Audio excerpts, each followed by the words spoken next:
কুমিল্লার লাকসামবাসী কেমন আছেন আপনারা সবাই? মাশাআল্লাহ, আলহামদুলিল্লাহ আমিও ভালো আছি। মাশাআল্লাহ, আজকের মাহফিল তো যুবক দ্বারা ভরপুর হয়ে গিয়েছে। মাশাআল্লাহ, যুবক তোমাদের আওয়াজ তো বেশি একটা ভালো মনে হলো না। তোমরা এই খাওয়া দাওয়া করে আসো নাই সবাই? আচ্ছা, আমি আগে জিজ্ঞেস করি আপনারা সবাই কি কাপুরুষ না বীর পুরুষ? বাম থেকে কোনো আওয়াজ আসে নাই, তারা কিচ্ছু বলবে না, তওবা করে আসছে বাড়ি থেকে। আমি আবারও জিজ্ঞেস করি আপনারা সবাই কি কাপুরুষ না বীর পুরুষ? বীর পুরুষের আওয়াজ কি কম হবে না বেশি হবে? বীর পুরুষের আওয়াজ কি বিড়ালের বাচ্চার মতো হবে না সিংহের বাচ্চার মতো হবে? এবার বলেন কেমন আছেন আপনারা সবাই? মাশাআল্লাহ, এবার ঠিক আছে। এটা হচ্ছে কুমিল্লার পাওয়ার। কুমিল্লা এটা তো লাকসামের ভিতরে, কুমিল্লা তো লাকসামের ভিতরে, তাই না নাকি? এই তো ঠিক আছে, সমস্যা নাই। আপনারা কুমিল্লারই মানুষ, কারণ কুমিল্লার মানুষ ভদ্র মানুষ, সভ্য মানুষ, অসভ্য মানুষ কুমিল্লার হতে পারে না।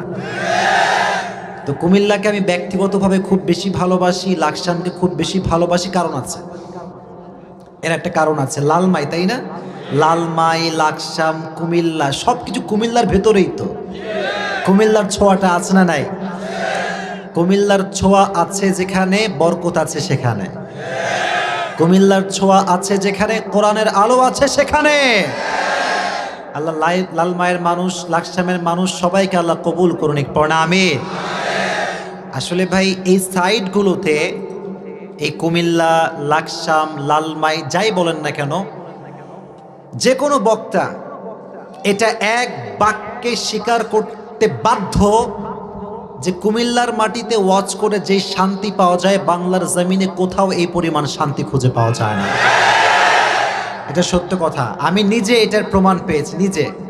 ইভেন আজকে দেখেন গোটা বাংলাদেশে একজন টপ ব্র্যান্ড মানুষ, তার নাম হচ্ছে মিজানুর রহমান আজহারি।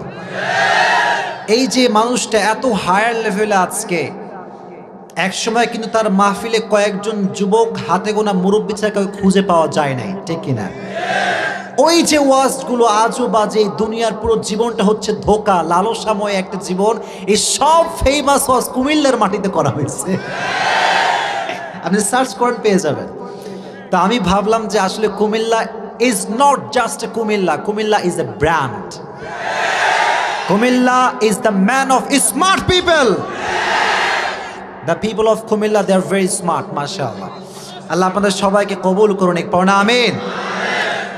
আজকে মাহফিল কমিটি আমারে কল দিছে, আমার পিএসরে কল দিয়ে কয় যে হুজুরকে 9টায় উঠাবো। আমি বললাম হোয়াট ইজ দিস? 9টায় মানে? উঠি তো 11টায়, 10:30টায়, 12টার সময় শেষ হয়। আজকে 9টায় কেন? বললো হুজুর আর্জেন্টিনার খেলা আছে। আয় হায় হায় হায় হায় রে, আল্লাহ হেদায়েত দান করুক, পড়না আমিন। আজকে যুবকদের জন্যই ওয়াজ হবে, কারণ আজকের যুবকে মাহফিলে মুরব্বী খুবই কম, সব যুবক আর যুবক, ঠিক কিনা বলো?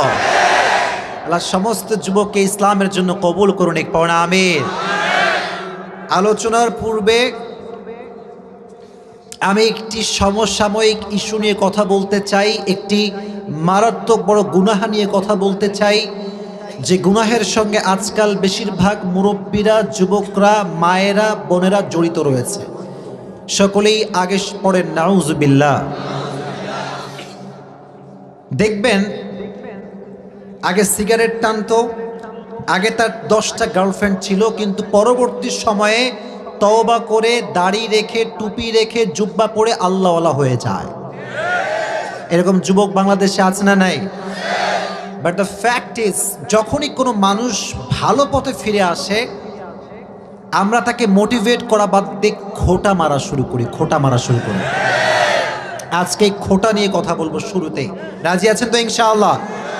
এই কথা বলেই আমরা তাফসীরে ফিরে যাব, রাজি আছেন তো ইনশাআল্লাহ? একটা মন খুলে তাকবীর পড়েন, লিল্লাহি তাকবীর। যারা মানুষকে খোঁটা দেয়, কথায় কথায় মানুষকে আঘাত করে, খোঁটা দিয়ে, তাদের লাইফে আল্লাহ তাআলা 4টি আযাব দিবেন। জোরে বলেন কয়টি আযাব? আরো জোরে কয়টি আযাব? এটা সমাজে একটা মারাত্মক বড় রোগ হয়ে গিয়েছে।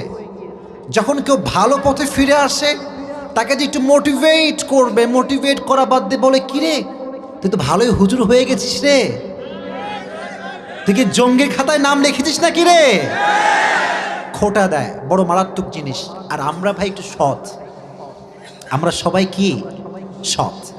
আমরা মানুষকে ভালোবেসে বিশ্বাস করে অতীত শেয়ার করি, অতীতের কথা বলি, কিন্তু যে মানুষকে যত বিশ্বাস করে অতীতের কষ্টের কথা শেয়ার করি সেই মানুষটা তত পরিমাণে খোটা দিয়ে কষ্ট দিয়ে আমাদের হৃদয়টাকে চূর্ণ বিচূর্ণ করে ভেঙে দেয়।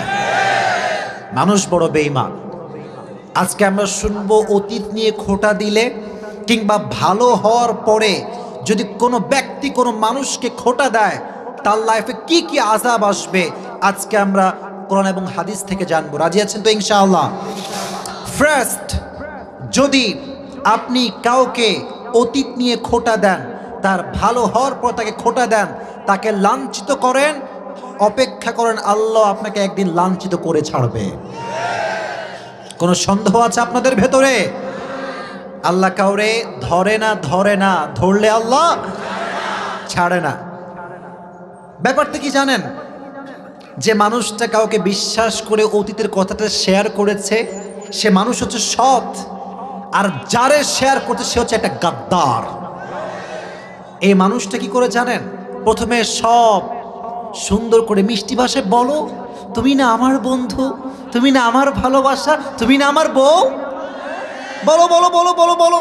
আর যখন বলা শেষ, কাটা জায়গায় লবণ আঘাত মারতে এক মুহূর্ত দেরি করে না। রাসূল কারীম সাল্লাল্লাহু আলাইহি ওয়াসাল্লাম বলেছেন, লা তুযুল মুসলিমিন, তোমরা মুসলমানদেরকে আঘাত করো না, ওয়ালা তুআইয়িরুহুম, তোমরা মুসলমানদেরকে লাঞ্ছিত করো না, ওয়ালা তাত্তাবিউ আওরাতিহিম, তোমরা কারো গোপন দোষ তালাশ করো না। ফাইন্নাহু মান তাতাব্বা আওরাত আখিহিল মুসলিম তাতাব্বা আল্লাহু আওরাতাহু, আল্লাহর নেচারটা হচ্ছে যে মানুষের গোপন দোষকে লোকের সামনে প্রকাশ করবে, আল্লাহ তাকে মানুষের সামনে ল্যাংটা করে ছেড়ে দেবে। আওয়াজ দিয়ে বলেন ঠিক কিনা? ওয়ামান তাতাব্বা আল্লাহু আওরাতাহু ইয়াফযাহু ওয়ালাউ ফি জাওফি রাহলিহি, আর আল্লাহ যারে ধরবে, আল্লাহ যারে লাঞ্ছিত করবে, সে পৃথিবীর যেখানেই পালিয়ে যাক না কেন আল্লাহর পাকড়াও থেকে সে বাঁচতে পারবে। যদি আপনি মানুষকে খোটা দেন, definitely, indeed and verily, Allah subhanahu wa ta'ala will humiliate yourself. আল্লাহ আপনাকে লাঞ্ছিত করবে। একটু অপেক্ষা করেন, একটু অপেক্ষা করেন। এজন্য আজ থেকে যদি নিজে সম্মানিত হয়ে বাঁচতে চাই, কাউকে কখনো কোনো প্রকার খোটা দেওয়া যাবে। It is very bad to dwelling on the past. কাউকে খোটা দেওয়া অতীত নিয়ে, এটার মতো জঘন্যতম পাপ পৃথিবীতে দ্বিতীয়টা হতে পারে। এক নম্বর আযাব। দুই নম্বর আযাব, যুবকরা শোনো, খুব ভালো করে শুনবেন। যদি কেউ কাউকে অতীত নিয়ে খোটা দেয়, ভালো হওয়ার পরে খোটা দেয়, তার লাইফে দ্বিতীয় যেই আযাবটা আসে সেটি বড় মারাত্মক আযাব। সেটি হচ্ছে যাকে আপনি অতীত নিয়ে খোটা দিচ্ছেন তার বদদোয়া আপনার লাগতে পারে। আসতে বললেন কেন? ঠিক কিনা? বদদোয়া লাগতে পারে কি পারে না? যাকে আপনি অতীত নিয়ে খোটা দিচ্ছেন সে হচ্ছে মাজলুম, আর মাজলুমের দোয়ার মাঝে এবং আল্লাহর দোয়া কবুল করার মাঝে কোনো দেওয়াল নাই। ছিল এখন ঠিক কিনা? ইত্তাকি দাওয়াতাল মাজলুম ফাইন্নাহা লাইসা বাইনাহা ওয়া বাইনাল্লাহি হিজাব। Fear the Mazlum, fear the oppressed people. যারা মাজলুম এদেরকে তোমরা ভয় করো, কারণ হাদিসে আল্লাহর নবী বলেছেন যখন মাজলুম দোয়া করে এই দোয়াটা সরাসরি আরশে আজিমে গিয়ে নক করে। সুবহানাল্লাহ পড়ে। এজন্য বদদোয়ার থেকে যদি বাঁচতে চান, কাউকে আজ থেকে কখনো কোনো প্রকার খোটা দেওয়ার মতো জঘন্যতম কাজ আর করা যাবে। সেকেন্ড, থার্ড, যদি আপনি কাউকে অতীত নিয়ে খোটা দেন, অতীত নিয়ে কষ্ট দেন, যাকে আপনি কষ্ট দিবেন তার মন থেকে আল্লাহ তাআলা আপনার জন্য যে সম্মান ছিল এটা দূর করে দিবে। মানুষ সব সহ্য করতে পারে, কিন্তু মানুষকে যখন মানুষ ব্যক্তিত্বে আঘাত করে এটা মানুষ সহ্য করতে পারে না। আর আমার ব্যক্তিগত কথা কি জানেন? তুমি আমারে গালি দাও, পিটাও, যা মন চায় বলো, কিন্তু আমাকে অতীত নিয়ে খোঁটা দিও না। কারণ আমি তো অতীতকে ফেলে রেখে আসছি। অতীত তো আমার পেছনে, আমি তো সামনে। যে আমাকে পেছনে টানতে চায় তার মতো খারাপ মানুষ আল্লাহর জমিন আর কেউ হতে পারে না। এজন্য সম্মান যদি পেতে চান, কখনো কাউকে অতীত নিয়ে খোঁটা দেওয়া যাবে। নাম্বার 4, এটা সবচাইতে ডেঞ্জারাস। এটা বলে আমরা তাফসীর শুরু করব বড় মারাত্মক। যদি আপনি কাউকে অতীত নিয়ে কষ্ট দেন, অতীত নিয়ে খোঁটা দেন, আপনি অনেক বড় আল্লাহওয়ালা মানুষ, তাহাজ্জুদ গুজার মানুষ, হাজী সাহেব মানুষ, মুখে দাড়ি আছে, টুপি আছে, 5 ওয়াক্ত নামাজও পড়েন, বাট যদি আপনি কাউকে অতীত নিয়ে খোঁটা দিতে দিতে দিতে ওই অবস্থায় মারা যান, কবরে যাওয়ার পরে হতে পারে আপনার সব গুনাহ আল্লাহ মাফ করে দিবেন, বাট ওই যে আপনি কাউকে অতীত নিয়ে আঘাত দিয়ে কথা বলেছেন, এই গুনাহের মাফ আল্লাহ কখনো আপনার কবরে দিবে না। চিল্লা এখন ঠিক কিনা? কারণ হক হচ্ছে 2 প্রকার। এক হচ্ছে আল্লাহর হক। আল্লাহর হক নামাজ পড়েন নাই, আল্লাহ আপনাকে ক্ষমা করতে পারে। কিন্তু বান্দার হক যদি আপনি নষ্ট করে থাকেন, যতক্ষণ পর্যন্ত বান্দা ক্ষমা না করবে, আপনি যদি বাইতুল্লাহর গিলাফ ধরেও কান্না করেন, যতক্ষণ পর্যন্ত যাকে আপনি কষ্ট দিয়েছেন সে যতক্ষণ পর্যন্ত ক্ষমা না করবে, আপনার কবরের আযাব মাফ আল্লাহ করবে। এজন্য আমরা তওবা করি আজ থেকে, যতদিন বেঁচে আছি কোনোদিনও কাউকে তার অতীত নিয়ে চুল পরিমাণ কোনো খোঁটা দিব না। রাজি আছেন তো ইনশাআল্লাহ? আল্লাহ তাআলা আমাদের সবাইকে অতীতে খোঁটা দেওয়ার যে ব্যক্তিত্ব আমরা বিলং করেছি আজকে আমাদের সমাজে, আমাদেরকে এই গুনাহের থেকে আল্লাহ তাআলা হেফাজত করুক। সকলে পড়া আমিন। তাহলে আজকে যে তাফসীর আমরা শুনবো, সূরাটার নাম হচ্ছে সূরা আর রহমান। সূরাটার নাম কি? আর রহমান। এই সূরাটা এমন একটি সূরা যে সূরাটা কোরআনের ভেতরে 55তম সূরা। কত নম্বর সূরা? কুমিল্লার মানুষের আওয়াজ তো কম। কত নম্বর সূরা? আয়াত সংখ্যা হচ্ছে মোট 78টি। আয়াত সংখ্যা কত? আরো জোরে কত? 78। এই সূরাটা, প্রত্যেকটা সূরার মাঝে 2টি চ্যাপ্টার থাকে। এক হচ্ছে মাক্কি চ্যাপ্টার, আর একটা হচ্ছে মাদানী চ্যাপ্টার। তো এই সূরাটা আল্লাহ তাআলা মাক্কি চ্যাপ্টারে নাজিল করেছেন। কোন চ্যাপ্টারে? মাক্কি চ্যাপ্টারে। প্রিয় ভাইরা, প্রত্যেকটি সূরার মাঝে দেখবেন হয় মাক্কি না হয় মাদানী, 2টির যে কোনো একটা হবেই হবে। প্রত্যেকটা সূরার মাঝে 2টি চ্যাপ্টার আল্লাহ দিয়েছেন, 1 নাম্বার মাক্কি আর 1 নাম্বার মাদানী। মাক্কি চ্যাপ্টারের বৈশিষ্ট্য হচ্ছে আল্লাহর নবী শান্ত শান্ত দাওয়াত দিয়েছেন, নরম ভাষায় কথা বলেছেন, গলার আওয়াজকে উঁচু করেন নাই। কারণ আমার পক্ষের লোক যখন কম, আমার আওয়াজও তখন কম। আবার লোক যখন বেশি, সাউন্ড বেশি হবে কি হবে না? হবে। মাদানী জীবনে মুসলমানদের সংখ্যা বাড়তে শুরু করলো, যুবকদের সংখ্যা বাড়তে শুরু করলো। মাদানী জীবনে ফার্স্ট নবীজি যেই কাজটা করলেন সেটি হচ্ছে নবীজি সমাজটাকে সংস্কার করলেন। সুবহানাল্লাহ পড়ে। He was a very good reformer of the society. শোনেন নাই? As a father, as a teacher, as a lawyer, as a commander, as a messenger, Muhammad is the Superman of the world. আল্লাহু আকবার। বাবা হিসেবে, নেতা হিসেবে, সমাজ সংস্কারক হিসেবে গোটা বিশ্বের জন্য আমার নবীকে সুপার মডেল করে পাঠিয়েছে একজন, তিনি কে? এটা হচ্ছে মাদানী জীবনের বৈশিষ্ট্য। লাক্সের মানুষকে আজকে একটা মন থেকে প্রশ্ন করতে চাই, এই মদিনায় যাইতে কি মন চায় আপনাদের সবার? ডানের ভাইরা বলেন নাই, আমি আবার বলি।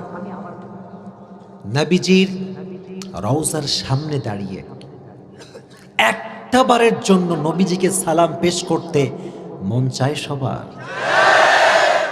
আজকে লাকসামের মাটি থেকে আমি দোয়া করে দিই তাফসিরের শুরুতেই, এ আমার রব, আজকে যারা আমার সামনে বসেছে, যুবকরা, মুরব্বীরা, যে মায়েরা বোনেরা আমাকে শুনছে, আমার ডানে বামে যারা আছে, আমাদের সবাইকে তুমি মৃত্যুর পূর্বে একবারের জন্য হলেও নবীজির রওজার সামনে গিয়ে সালাম পেশ করার তৌফিক দিও।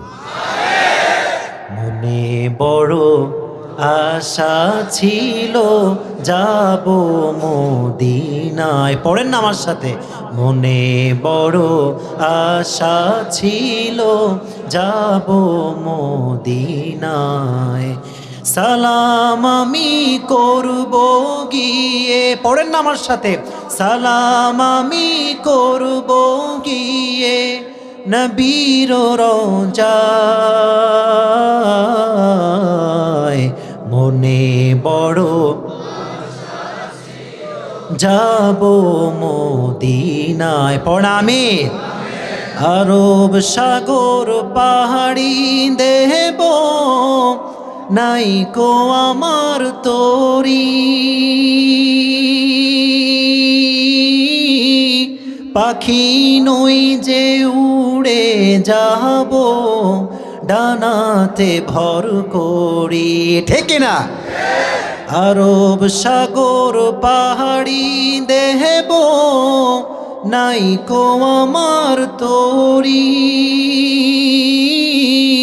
পাখি নই যে উড়ে যাব ডানাতে ভর করি, আশায় আছে সম্বল নাই, পড়েন, আশায় আছে সম্বল নাই, কি করি উপায়, পড়েন না, মনে বড় যাব মদিনায়, সালাম আমি করব গিয়ে নবীর রওজায়, মনে বড় আশা ছিল যাব মদিনায়, প্রণামী। আল্লাহ সবাইকে তুমি নবীজির রওজার সামনে দাঁড়িয়ে একটা বারের জন্য হলো সালাম পেশ করার তৌফিক দিও, সকলে চিৎকার করে প্রণামী। এই সূরাটার ফজিলত কি?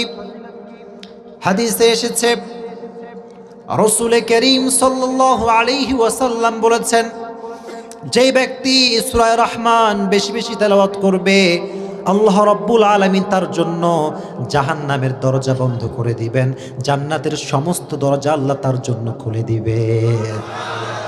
This is the number 1 significance.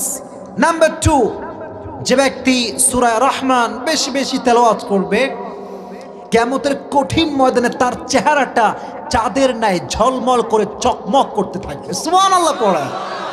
আবার হাদিসে এসেছে, রাসূল করিম সাল্লাল্লাহু আলাইহি ওয়াসাল্লাম বলেছেন, সূরা রহমান যে ব্যক্তি বেশি বেশি তেলাওয়াত করবে, তার রিজিকটাকে বৃদ্ধি করে দিবে একজন, তিনি কে? এই সূরা রহমানটা হচ্ছে পুরো কোরআনের অর্ধেক সৌন্দর্য আল্লাহ তাআলা সূরা রহমানের ভেতরে ঢুকিয়ে দিয়েছে। সুবহানাল্লাহ পড়ে। আবার আল্লাহর হাবিব বলেছেন, লিকুল্লি শাইইন উরুজ ওয়া উরুদুল কোরআনি সূরাতু আর রহমান। প্রত্যেকটা জিনিসের একটা নববধূ আছে, আর কোরআনের নববধূর নাম হচ্ছে সূরা আর রহমান। আস্তে পড়লেন কেন? মন খুলে পড়েন সুবহানাল্লাহ।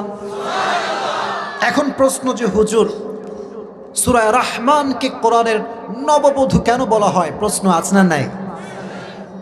একজন নববধূ যখন নতুন বিয়ে করে, বাসর রাতে দেখবেন নববধূ লাল বেনারসির শাড়ি পরে, চুড়ি পরে, হাতে পায়ে আলতা মেখে, সুন্দর করে মেকআপ করে, লিপস্টিক দিয়ে পুরো শরীরটাকে তার স্বামীর জন্য উজাড় করে সাজায়, ঠিক কিনা?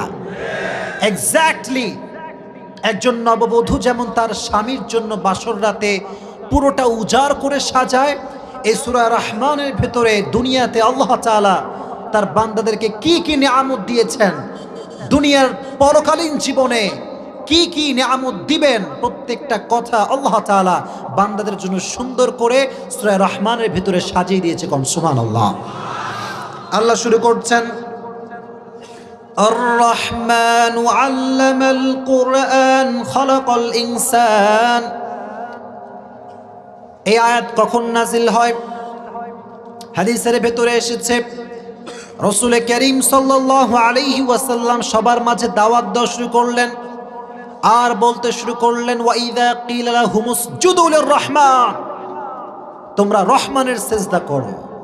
তখন সবাই প্রশ্ন করলো, ক্বালু ওয়া মার Rahman, who is the Rahman? সবাই প্রশ্ন করলো, রহমানটা কে? আল্লাহ বলল, রহমান কি চেনো না? আজকে তোমাদেরকে সূরা রহমানের ভেতরে রহমানের পরিচয়টা আমি তুলে ধরবো। আল্লাহু আকবার। আর রহমান সবচেয়ে মায়াময়, দয়াময়। শুধুমাত্র একজন, আওয়াজ দিয়ে বলেন, তিনি কে? কে? আরো জোরে, কে?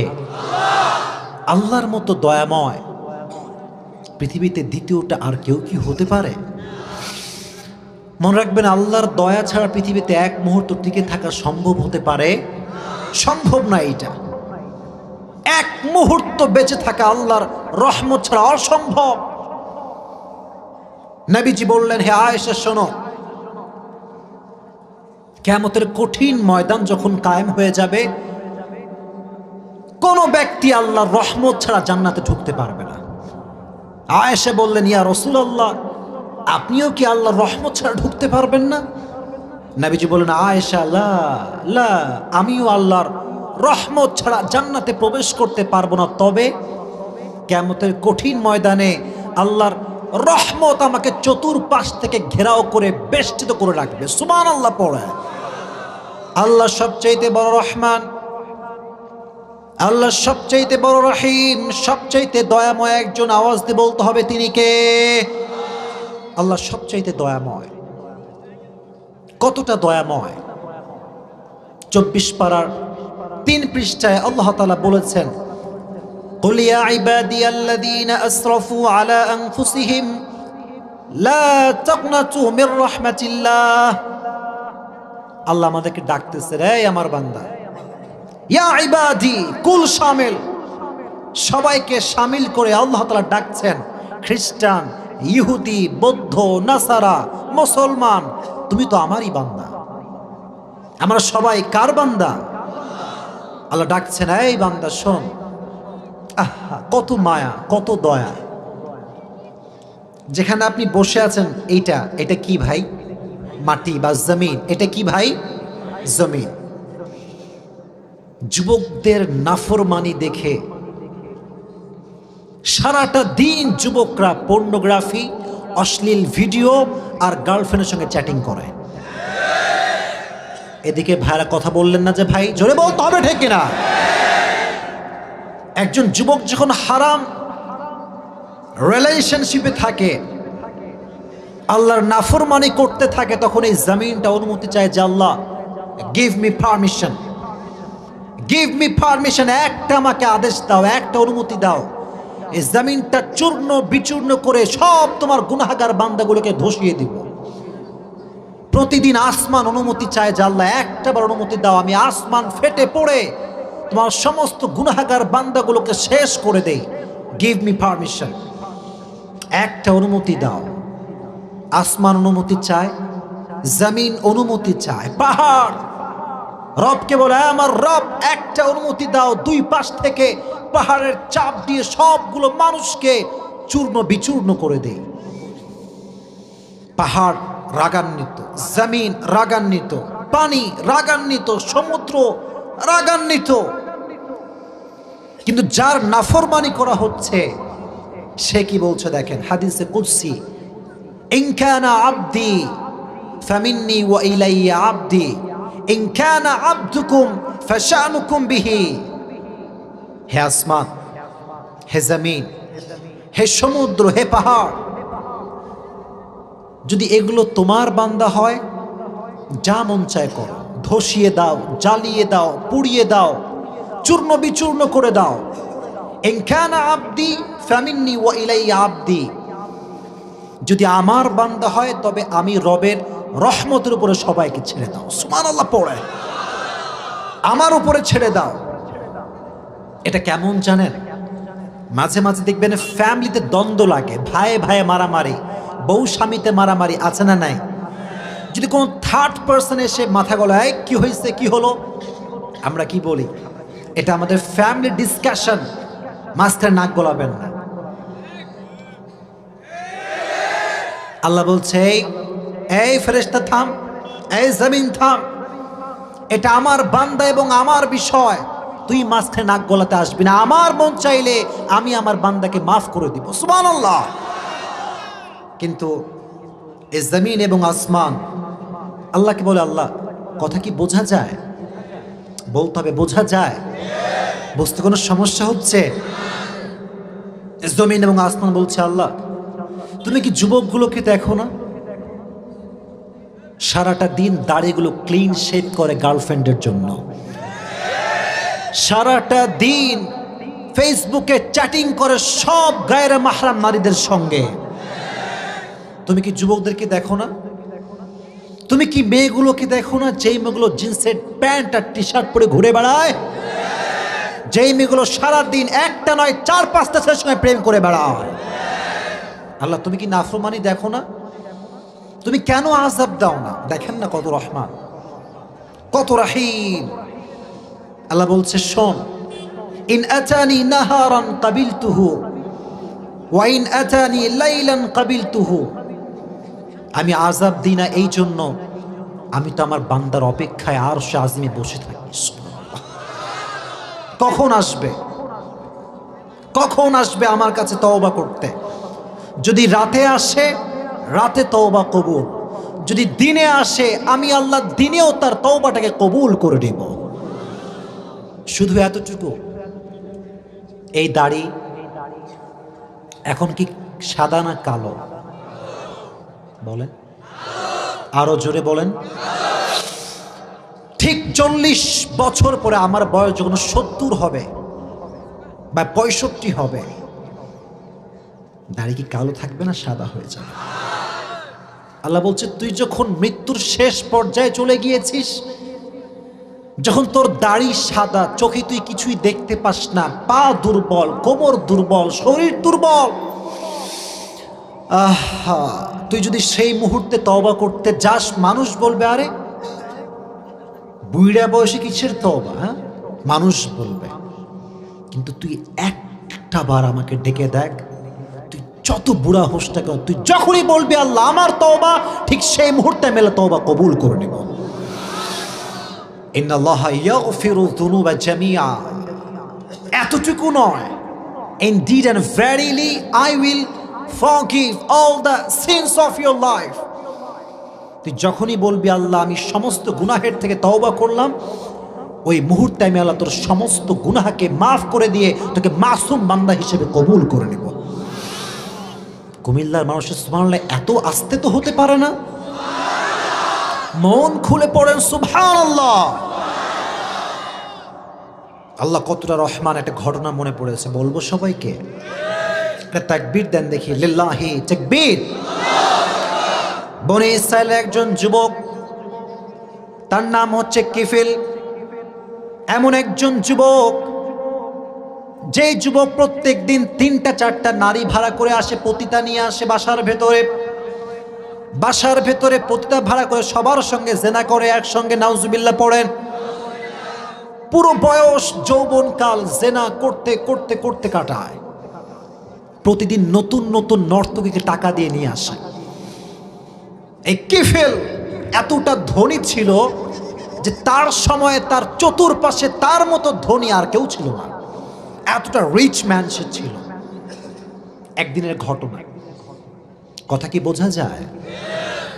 যুবকরা এই কানটা খাড়া করো, এখানে একটা কান আছে, দিলে একটা কান আছে না নাই? यहां से जब सुनोगे यहां से निकल जाएगा, लेकिन जब यहां से सुनोगे खुदा की कसम ये जाएगा ठीक लेकिन निकलेगा नहीं। হৃদয়ের কান দিয়ে শুনতে হবে আজকের ওয়াজ। রাজি আছেন তো ইনশাআল্লাহ? কিফিল প্রতিদিন নর্তকীদেরকে নিয়ে এসে জেনা করে, প্রতিদিন নতুন নতুন নর্তকী, টাকার কোনো অভাব নাই, কোটিপতি যুবক। হঠাৎ একদিন কিফেল আগের মতোই একজন নারীকে নিয়ে আসছে জেনা করার জন্য, নাউজুবিল্লাহ পড়ে, টাকা দিয়ে ভাড়া করে নিয়ে আসছে। যখন কিফেল জেনা করবে ঠিক তার পূর্ব মুহূর্তে তাকায় দেখে যে নারীকে সে নিয়ে আসছে আজকে জেনা করার জন্য, সে নারীর চোখ দিয়ে অঝরে অঝরে অঝরে পানি ঝরছে, দু চোখ ভর্তি পানি আর পানি, পানি আর পানি। কিফেলের হৃদয়ে মেয়েটার কান্না হৃদয়ে গিয়ে আঘাত করলো। আল্লাহু আকবার। কিফেল ডাক দিয়ে বলল, হে মেয়ে, তুমি কাঁদছো কেন? তোমাকে আমি টাকার মাধ্যমে ভাড়া করে এনেছি, তুমি তো আমার সঙ্গে জেনা করবা, আজকে তোমার চোখে পানি কেন? মেয়ে ডাক দিয়ে বলছে, হে যুবক কিফেল, আমি একজন ভদ্র ঘরের মেয়ে, সম্ভ্রান্ত পরিবারের আমি একজন মেয়ে, কিন্তু আজকে আমার অভাব আমাকে পতিতার জায়গায় নিয়ে এসেছে। আমি আসলে এই ক্যাটাগরির কোনো মেয়ে না, আমি ভদ্র ঘরের মেয়ে, সভ্য ঘরের মেয়ে, আমি এসব কাজ কখনোই করি নাই। এ কথা বলতেছে আর দু চোখ ঝরে পানি পানি পানি অঝরে ঝরছে। হেদায়েত দেওয়ার মালিককে শুনি নাই। এই মেয়েটার চোখের পানির মাধ্যমেই আল্লাহ তাআলা কিফিলকে হেদায়াত দিয়ে দিলেন। কিফিলও চোখ দিয়ে পানি। কিফিল বলল, হে আমার বোন, আমাকে মাফ করে দাও, অনেক বড় ভুল করে ফেলেছি, জীবনে এমন কোনো গুনাহ নাই যে গুনাহটা আমি কিফিল করি নাই, সব গুনাহ আমার দ্বারা হয়েছে, তুমি আমাকে মাফ করে দাও, আমাকে তুমি মাফ করে দাও। এবং তাকে বলল যে, হে আমার বোন, তুমি আজকে আমার জন্য দোয়া করো, আমার রবও যেন আমাকে মাফ করে দেয়, তুমি যে দোয়া করে দিয়ে যাও। এবং যুবক সঙ্গে সঙ্গে বলল, হে আমার রব, আমি কিফিল আজকে সমস্ত গুনাহের থেকে তওবা করলাম। বর্ণনায় এসেছে বনু ইসরায়েলের এই যুবক এই কথা বলেই ঠাস করে পড়ে ইন্তেকাল করছে, শেষ। হেদায়াত পেয়েছে, তওবা করেছে, জায়গায় শেষ, জায়গায় ইন্তেকাল করেছে।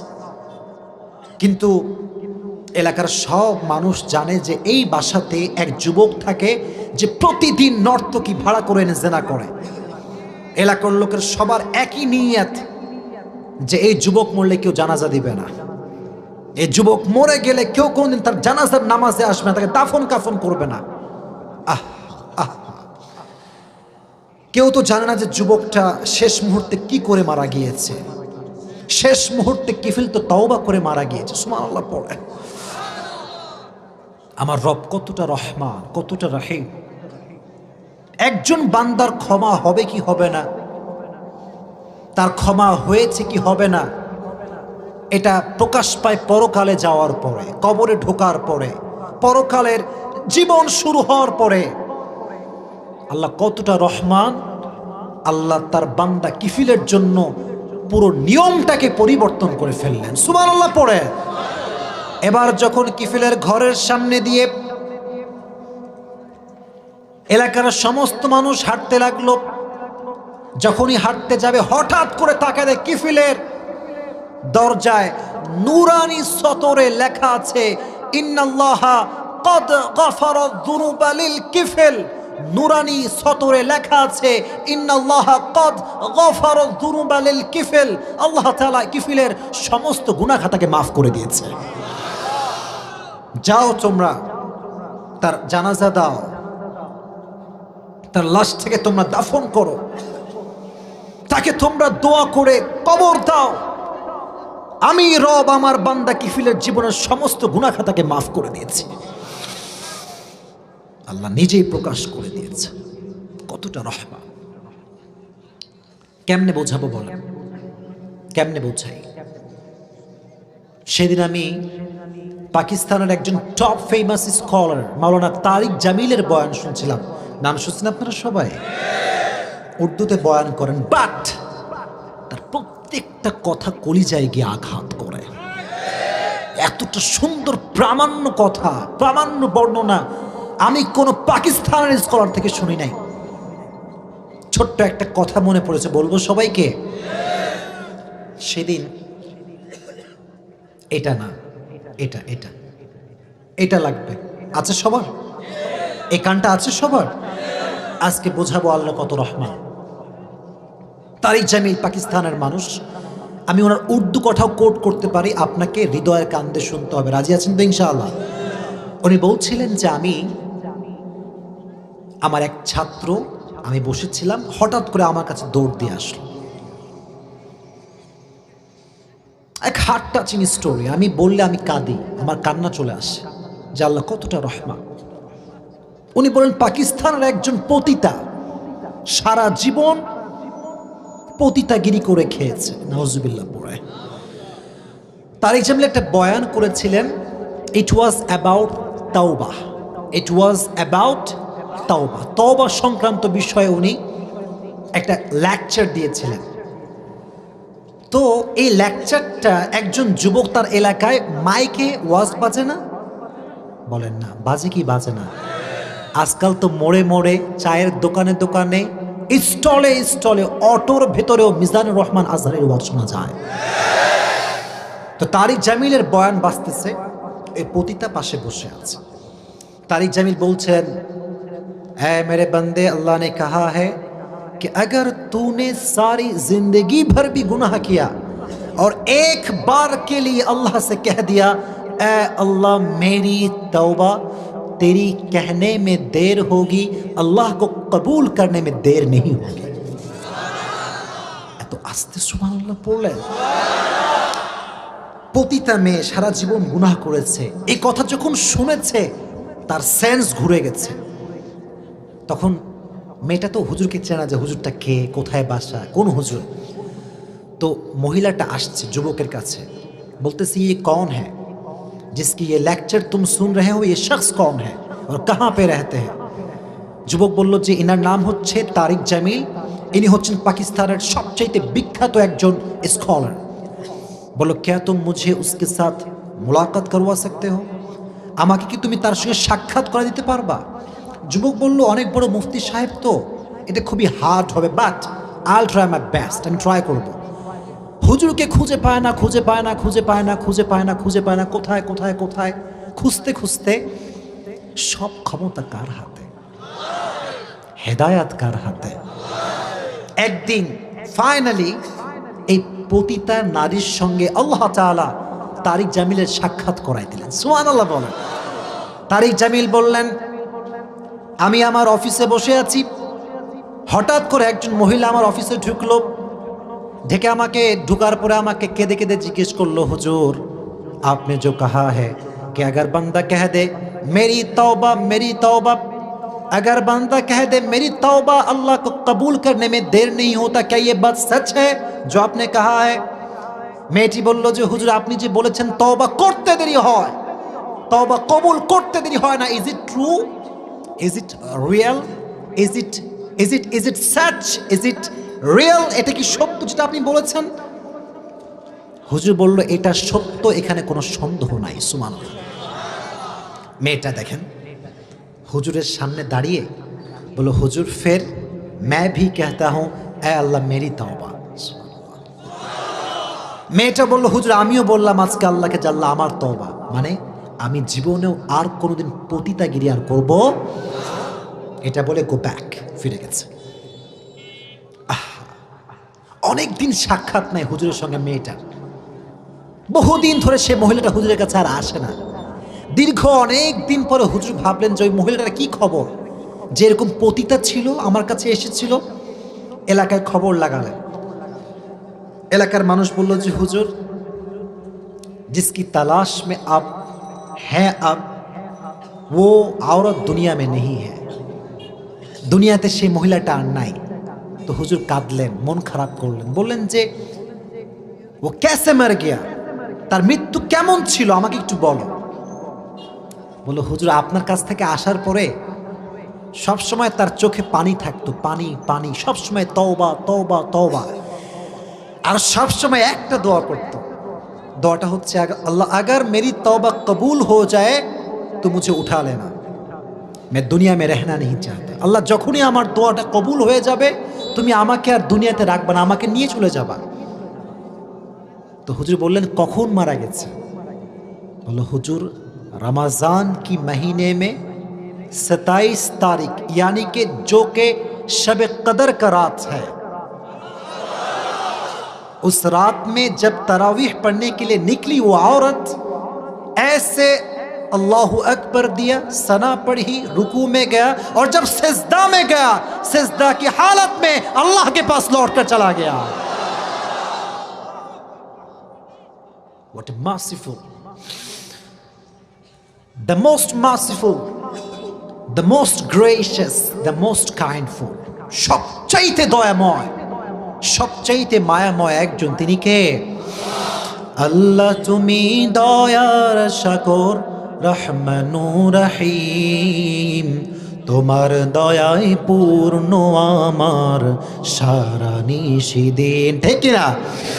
তুমি মিটাও সকল চাওয়া দুদিন আগে পরে, তোমার কাছেই সকল চাওয়া সবই তোমার তরে। তোমার পথেই চললে সবাই, তোমার পথেই চললে সবাই আসবে যে সুদিন। পড়েন, তোমার দয়ায় পূর্ণ আমার সারা নিশিদিন। দয়াময় একজন, তিনি কে? এজন্য অনেক গুনাহ হতে পারে, অনেক অনেক গুনাহ তুমি করে ফেলতে পারো, but never lose hope from the mercy of your lord. রবের রহমত থেকে নিরাশ হওয়া যাবে লা তাকনাতু মির রাহমাতিল্লাহ। রবের রহমত থেকে নিরাশ হয়ে যেও না। সব সময় যতবার গুনাহ হয়ে যাবে ততবার বলবেন, আয় আল্লাহ মেরি তওবা। বলেন, আয় আল্লাহ মেরি তওবা। আল্লাহ তওবা কবুল করে নাও। এটা যদি মন থেকে বলতে পারেন, বলতে দেরি হবে, আপনার দোয়া কবুল হতে দেরি হবে না। সুবহানাল্লাহ। এজন্য এক নম্বরে আল্লাহ বললেন আমার পরিচয় আর রহমান, আমি সবচাইতে দয়াময়, সবচাইতে আমি বেশি মায়াময়। আমার মতো দয়াময়, আমার মতো মায়াময় এই জমিনে দ্বিতীয়টা আর কেউ হতে পারে? আরো জোরে হতে পারে না। এজন্য আল্লাহর মতো আল্লাহ পাইছি, রবের মতো রব পাইছি, খুশি না বেজার? সকলেই পড়েন আলহামদুলিল্লাহ। নাস্তিক আছে না নাই? আস্তে কেন, জোরে বলেন। হুজুরদের সবচেয়ে বড় শত্রু হচ্ছে দুইজন। জোরে বলেন, কয়জন? This is my observation, it can be wrong or it can be right, যে কোনো একটা হতে পারে। হুজুরদের সবচেয়ে বড় শত্রু নাস্তিকদের পূর্বে হুজুরদের শত্রু হুজুররাই সবচেয়ে বেশি। বাস্তব কথা। এখানে কোনো আপনি এখানে দ্বিমত দিতেই পারবেন না। আপনি দেখেন, যখনই কোনো হুজুর যুবকদের কাছে প্রিয় হয়ে যায়, তখনই সেই হুজুর হুজুরদের কাছে অপ্রিয় হয়ে যায়। কারণ কি জানেন? আমি পারলাম না, সে পারলো কেন? হ্যাঁ, আমি এত বড় এলেমওয়ালা, আমি এত বড় সার্টিফিকেট নিয়ে আসছি, আমি তো কথাই বলতে পারি না, হে তো কাঁপাই দিচ্ছে রে। হিংসা আছে না নাই? এই হিংসা গোটা বাংলাদেশকে ধ্বংসত্বের দ্বার প্রান্তে পৌঁছে দিয়েছে। হিংসা বাদ দিতে হবে। হেরে যাবে ওদের হিংসা, জিতে যাবে আমাদের ভালোবাসা। এই ভালোবাসা নিয়ে চলবেন তো ইনশাআল্লাহ। এই নাস্তিকরা বড় অধম হয়। নাস্তিকরা রহমানকে চেনে না। মনে রাখবেন, খ্রিস্টান ভালো, হিন্দু ভালো, নাসারা ভালো, ইহুদি ভালো, কারণ দিন শেষে এরা দুঃখ কষ্ট বলার একজন মূর্তি হলেও খুঁজে পায়। আর নাস্তিক হ্যাঁ কিছুই খুঁজে পায় না, কারণ সে তো স্রষ্টাতেই বিশ্বাস করে না। আহা আহা, এই বড় মারাত্মক জিনিস ভাই। নাস্তিকরা যে কতটা খারাপ, কতটা যে বদমাইশ, এর কোনো কল্পনা হতে পারে? আহা, আমরা যারা রহমানকে মানি, আমাদের মনে একটা আলাদা প্রশান্তি আছে না নাই? এক নাস্তিক এক হুজুরের কাছে আসছে। মনোযোগ আছে সবার? দোয়া করে দিব, আমি দোয়া করে দিব। আচ্ছা শোনা, হুজুরকে এসে বলছে, পাকিস্তানের একজন বড় মুফতি সাহেব, দেওবন্দে পড়াশোনা করেছেন উনি, এসে বলছে, হুজুর মুঝে আপসে এক সওয়াল করনা হ্যায়, একটা প্রশ্ন করতে চাই, অনুমতি কি দিবেন? এই হুজুরটা জানে এই নাস্তিক, সারাক্ষণ হুজুরকে ডিস্টার্ব করে, হুজুর কিচ্ছু বলে না। হুজুর আছে খেপে গেছে, ভাবতেছে আজকে যাই হোক আর তাই হোক এরা সোজা করেই ছাড়ব ইনশাআল্লাহ পড়ে।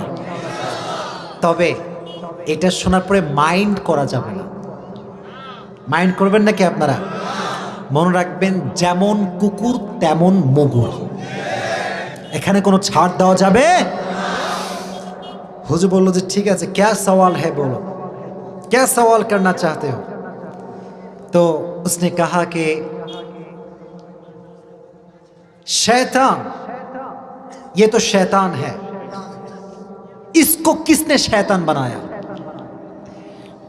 আমি আপনার কাছে প্রশ্ন করতে চাই যে শয়তান, তারে কোন শয়তানে ধরলো যে সে আদমজাতকে সেজদা করলো না? প্রশ্ন আছে না নাই?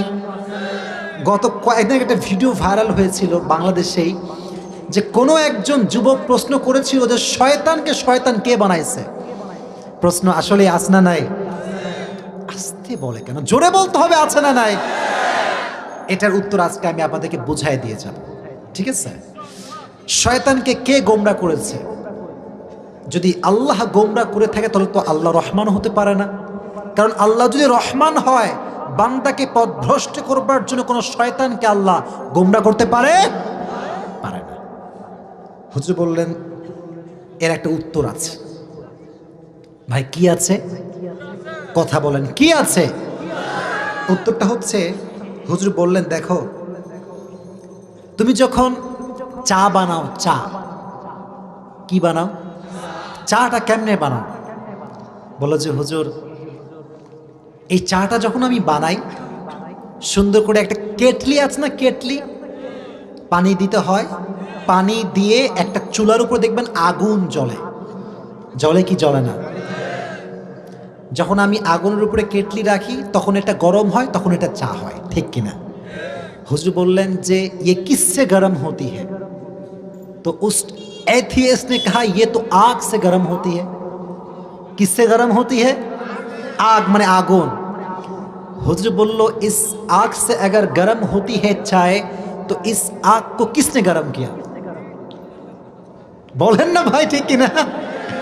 আগুন দিয়ে চা গরম করো, আগুন আবার গরম কে করলো? ঠিক কিনা বলেন? এই উত্তর কখনো শেষ হবে না। মনে করেন মুরগি ডিম দিচ্ছে, আগে বলি না, মুরগি ডিম দিচ্ছে, তো ডিম দিচ্ছে মুরগি, এই মুরগিরে কে দিল? ওই মুরগির ডিম কে দিচ্ছে? তার মুরগির কে ডিম দিল? এর প্রশ্নের উত্তরে কখনো সীমা হতে পারে? তার মানে নাস্তিকদের কথার কোনো লজিক নাই, কোনো প্রকার নাস্তিকদের কথা কোনো যুক্তি হতে পারে না। আওয়াজ দিয়ে বলেন ঠিক কিনা? নাস্তিকরা বোঝে না, বুঝলে কখনো রহমানকে অস্বীকার করতে পারে? সেদিন আমি জুমার বয়ানে বলছিলাম যে এক ভাড়াটিয়া আসছে, মুসলিম ভাড়াটিয়া, ইমানদার ভাড়াটিয়া, কিন্তু যার বাসায় ভাড়াতে উঠছে সে হচ্ছে নাস্তিক। সে কি ভাই?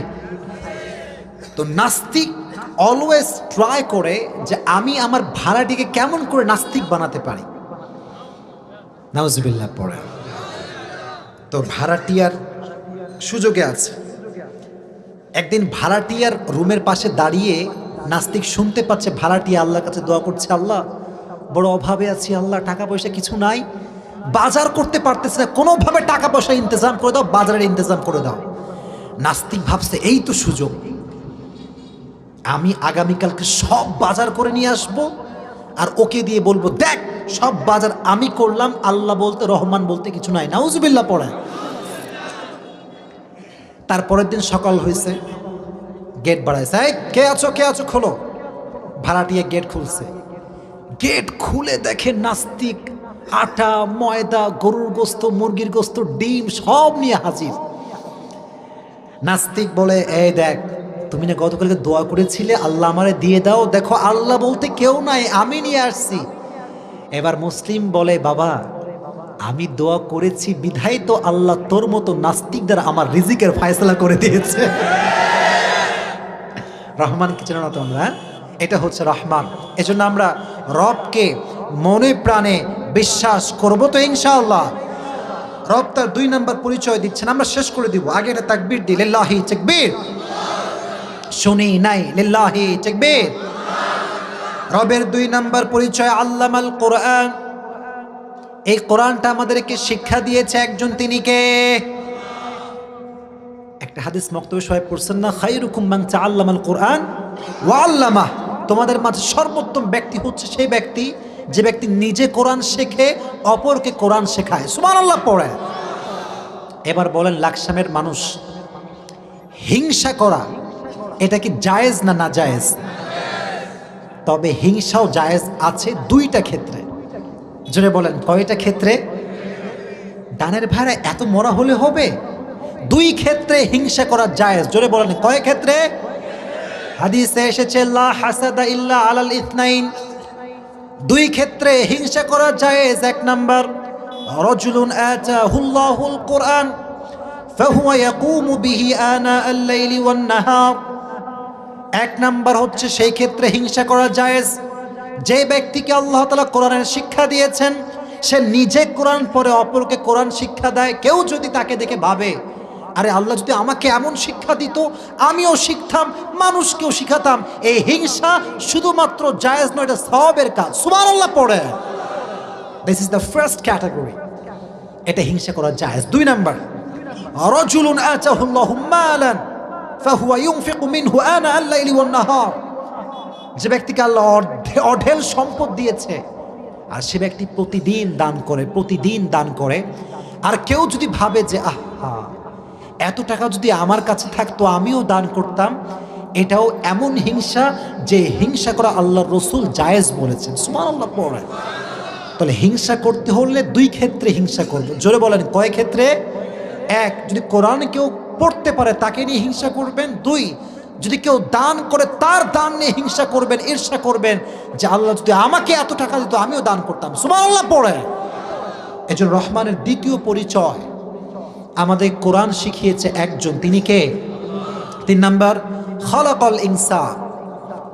মানুষ সৃষ্টি করেছে একজন, তিনি কে? এই চ্যাপ্টারে 2 মিনিট কথা বলবো যুবকদেরকে নিয়ে, তারপরে আমরা দোয়া দিব। 2টো হাত তুলেন সবাই। লিল্লাহি তাকবীর, লিল্লাহি তাকবীর। হাত নামান। আল্লাহ মানুষ বানিয়েছেন বড় আদর করে। সবচাইতে নাফরমান, বদমাইশ, গাদ্দার হচ্ছে এই মানুষ। আওয়াজ দিয়ে বলতে হবে ঠিক কিনা? আহা, কতটা নাফরমান আমরা। এই মানুষ আল্লাহর সৃষ্টি, কিন্তু আল্লাহকে সন্তুষ্ট করা বাদ দিয়ে মানুষকে বেশি বেশি সন্তুষ্ট করে। এই যে এতগুলো যুবক আসছে দেখেন, বেশিরভাগ যুবকের মুখে দাড়ি নাই। এই যে দাড়ি তারা কাটে, এটা গার্লফ্রেন্ডের জন্য কাটে। আওয়াজ দিয়ে বলেন ঠিক কিনা? আমি তোমাদেরকে আজকে বলে যাই যুবক, যেই মেয়ে তোমাকে দাড়ি রেখে পছন্দ করতে চায় না, যেই মেয়ে তোমাকে দাড়ি রেখে বিয়ে করতে চায় না, সেই মেয়ে তোমার বউ হওয়ার যোগ্যতা রাখে না, সেই মেয়ে তোমার বাড়ির সদস্য হওয়ার যোগ্যতা রাখে না। আছে কিছু কিছু মেয়ে আছে এরকম, দাড়িও দেখলে বলে খ্যাত, খ্যাত আসছে খ্যাত। দাড়িওয়ালার মতো স্মার্ট পৃথিবীতে আর দ্বিতীয় কেউ হতে পারে না। আমার দাড়িটা কি খারাপ লাগতেছে? আমার অসুন্দর না সুন্দর? আচ্ছা, আমার নবীর দাড়ি ছিল কি ছিল না? নবীজি কি অসুন্দর না সুন্দর? চাঁদের চেয়ে সুন্দর তুমি নবী আমার কামলিওয়ালা। সুবহানাল্লাহ। দো জাহানের বাদশাহ তুমি প্যারা নবী সাল্লাল্লাহু আলা। পড়েন, দো জাহানের বাদশাহ তুমি প্যারা নবী সাল্লাল্লাহু আলা। চাঁদের চেয়ে সুন্দর তুমি নবী আমার কামলিওয়ালা। ঠিক না? এজন্য আমরা আজ থেকে নিয়ত করি, আল্লাহ আমাদেরকে সৃষ্টি যেহেতু করেছেন, আমরা আল্লাহর নাফরমানি আর করব, আমরা আজকে যা যা শুনেছি, যতটুকু শুনেছি, আল্লাহ আমাদের সবাইকে সেই অনুযায়ী মানা, বোঝা এবং আমল করার তৌফিক দান করুক। সকলে পড়া আমিন। এই যুবক, এই বসো। মানে সে আর্জেন্টিনার খেলা আছে, আজকে যেতে হবে, যেতে হবে। বসেন, দুটো হাত তুলেন সবাই। ওয়াদা করেন আমার সাথে, বলেন হুজুর। আওয়াজ নাই, লাকসামের মানুষ বলেন হুজুর। যখন দোয়া হবে, কি আওয়াজ রে ভাই, মরার মতো আওয়াজ। বলেন যখন দোয়া হবে আমরা উঠা উঠি করব না, মোনাজাত শেষ পর্যন্ত করে বাসায় ফিরে যাব। রাজি আছেন তো ইনশাআল্লাহ? হাত নামান।